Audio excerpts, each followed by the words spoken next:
One. Good afternoon, ladies and gentlemen. It is such an honor to be standing here this afternoon. Now today, my group and I, the 4 Tulips, are going to be pitching our ideas to you on the contamination problem within the school recycling. But before I do that, I'd like to introduce the members of my team. We have Allie, who's going to be working with our presentation today and put it all together, so thank you, Allie. We have Dylan and Andre, who worked on our executive summary, and Dylan, if you can hand them the executive summary. And then Kimberly will be helping me pitch the idea today, and myself included, Brooke.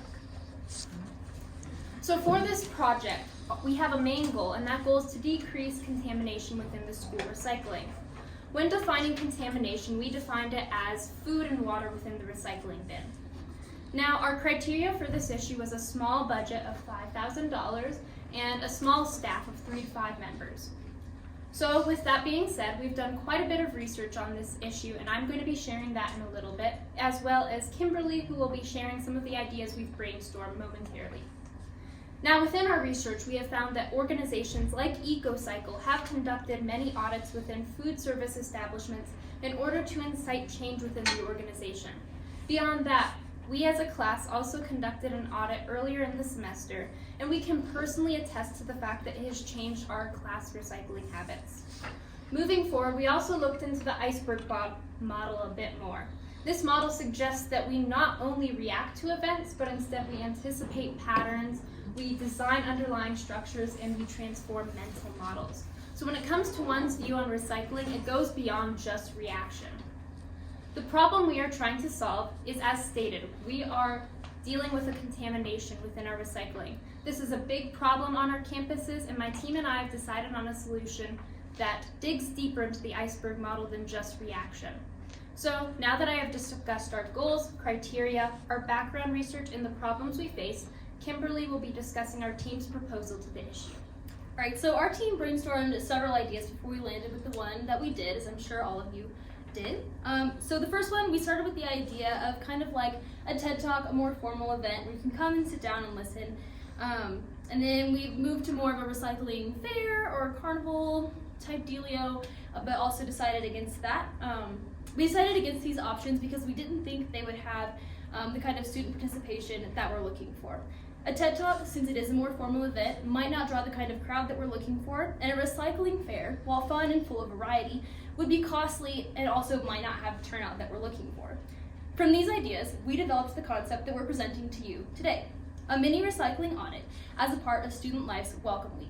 If you're not familiar with Welcome Week, it happens at the beginning of each semester. It's put on by Student Life. They have different activities going on where you can win little prizes or food. And we think that by adding a mini recycling table to Welcome Week, we'll be able to ensure student participation and stay within our budget while making a lasting impact on student behavior. So digging into the idea of our mini recycling audit, it'd be about the size of the table that you're sitting at now. We'll have items that need to be sorted in the middle into recyclables and non-recyclables. Our vision for this audit is for it to be a quick, hands-on experience where students can sort 5 or 6 items into a recyclable pile and a trash pile. And this should take about 30 seconds start to finish, from the time they walk up to when they leave at the end. And the objects on the table for the sorting should reflect our goal of decreasing contamination. So things like bottles that still have liquid inside, food wrappers that are contaminated, these kind of things, so students can see what they're dealing with. And then if you complete the audit, we'll send students with a free popsicle. So in order to make this vision a reality, we'll need approximately $1,500 for popsicles, healthy popsicles, those are the good ones, and then $100 for posters and signage to put at our table. So that's the poster allocated at the bottom. It looks different than that. I'm not sure why it's showing up weirdly, but it's supposed to be way cooler than that. And then also signage with facts about recycling so they can see the facts while they're working on sorting the project. As far as labor goes, we'll only need about 4 people to make this a reality. So Conrad at the station, briefly explaining what contaminants are. So real quick while they're sorting, talking about how food and liquid can't end up in the recycling and why it's important to keep them out of the recycling. Then we'll need 2 individuals to lead people to the station, get them excited about being part of the recycling audit while they're walking around the rest of the Welcome Week activities. And then 1 individual handing out popsicles. You're probably wondering why we chose popsicles.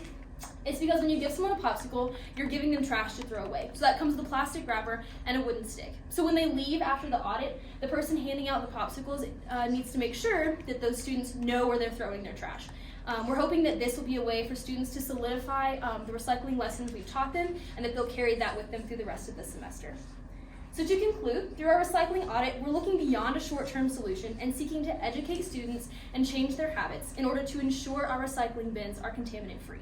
We know that the knowledge provided to students will empower and impact them for the rest of their lives. And we're certain that this audit will combat the problem of contaminated recycling bins by providing students with knowledge on proper recycling. This audit will help Pikes Peak Community College further its goal of creating effective and clean recycling programs. Thank you.